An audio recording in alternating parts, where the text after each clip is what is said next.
practical example of this, that we see the bad effects of regular people getting involved, or even a lesser category of callers or scholars, people who have some knowledge, but it is not their place to speak about a matter that is connected to the lives of millions of people. For example, diplomatic relations from country to country, a peace treaty being made, or military engagement being made between a country and another country. These matters are for the top senior-most scholars in consultation with those who make the governmental decisions for that country. It is not for a person less than them to speak about this matter, especially amongst the common folk, especially in regular sittings, especially from the minbar on Friday, to talk about what should be done by the king, what should be done by the leader, what should be done by the ruler, what he's doing that's wrong, and why he shouldn't have done that, and so on.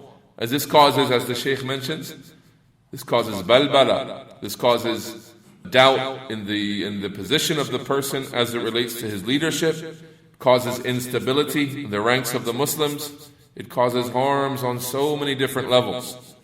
You find when a situation comes down that's very serious in a country. I lived in Saudi Arabia when strife was beginning to happen in the country of Syria, under the leader there, and the people were being oppressed and being harmed, and the people come from that country, and they're coming to imams of masjids in Saudi Arabia and asking, what's the ruling on Bashar?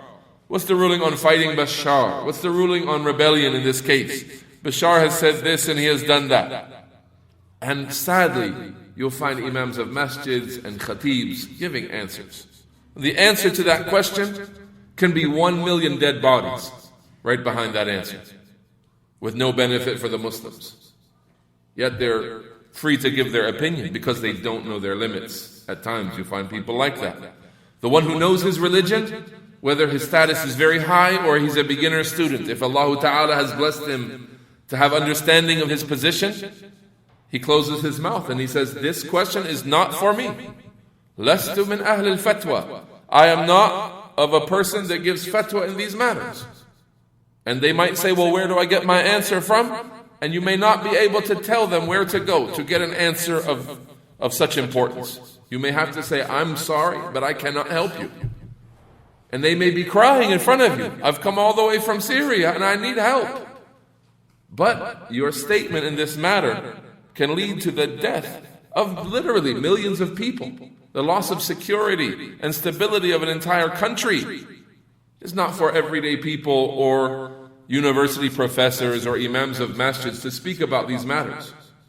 Sometimes people, they bring this up every now and then. I guess we're due for a round of this. The people who pass out the boycotting papers, boycotting Jewish products.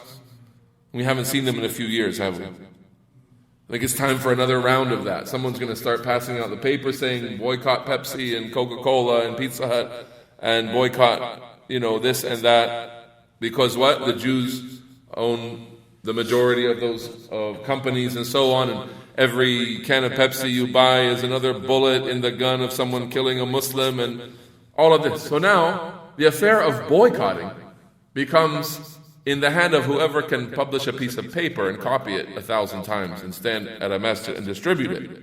He makes a decision on behalf of the Muslim governments, the Muslim rulers, the Muslims who live in a non-Muslim society. He steps up and says, I am Waliul Amr. I'm the leader of all the Muslims. And I have made a decision here that we shall not buy Pepsi now. We're going to just go back and get the old flyer from 5 years ago, just change the date and start spreading it again. On a very whimsical note like this, on a very, very whimsical feeling, a person just goes and revives some kind of movement like this.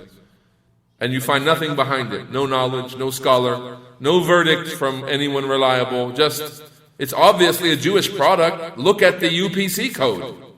Duh, can't you read the UPC code? Every UPC code that ends with such and such number is a Jewish product.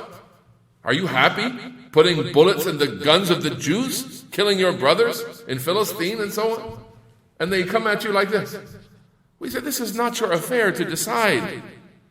The strategy between the leaders of the Muslims in their countries and those governments is an issue of international politics. It is not for you because you have the ability to copy paper to make that decision and force it on people. Let alone be as foolish as to give a khutbah in a masjid about it and then invoke the curses of Allah upon the people who do not follow your piece of paper and your list of Jewish companies, and the people who don't immediately sell off their Chevrolet or their GMC car because it's a company, whatever that they claim about the company. And I've seen this with my own eyes in the city of Mecca. One time a khatib, and I was there at Jummah, and he said, I don't say that you are sinful if you continue after today to buy, he named a list of products that are available in the market there, meaning that the rulers of Saudi Arabia have allowed to come in. I don't say you're sinful. No, I don't say that. What I say is, may the curse of Allah, His angels, and all of mankind be upon you if you continue to buy such products. This is how far people have gone. And the issue of international boycotting, it's a very simple one. The leader of a country, in consultation with the scholars of the country, decide if it's in the best interests of the Muslims to cut off that company or that group of companies or that distributor of foods or whatever from having their products enter the country.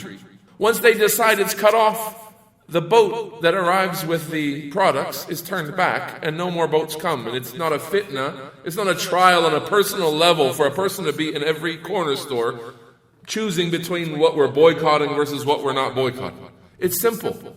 You see the value and the status of the rulers? When they make a decision, it has an immediate, heavy impact on a company that they would boycott, if they would choose to boycott. And if they don't choose to boycott, then look at how difficult it's going to be. In reality, what's going to happen is, that stuff is all going to be sold anyway. What's going to happen is, some people refrain from buying the products, so the supply goes up. What happens when the supply goes up? The prices go down. So now those things just go on sale. And people can buy them for lower prices. And the more they refrain from buying them, the cheaper they get, because the more excess they will have, and the more tempting they are to buy. And it's not the way international politics are accomplished properly and effectively. You don't need to rely on each and every person to make a personal decision. The ruler makes a decision on behalf of the people, and the people follow in that decision. That's it. The leader decides Pepsi products won't come in. They don't come in. They're not available. The Pepsi company that imported their products just got hit with, a $50 million hit because of one decision by the ruler. And it immediately takes its effect. That's why we have rulers. That's why we have scholars that consult with our rulers. And that's why we take our places and we don't put the people to trial with silly matters that just busy everyone. They busy everyone and bring about no fruit, no benefit for the people, these kinds of matters. Now, so going beyond just you being busy with things that are false and vain, now you're being busy with things that waste the people's time and busy them and get everyone activated into something that either harms them or brings no benefit at all. All of that is from a person's good Islam to avoid. And Allah Ta'ala knows best.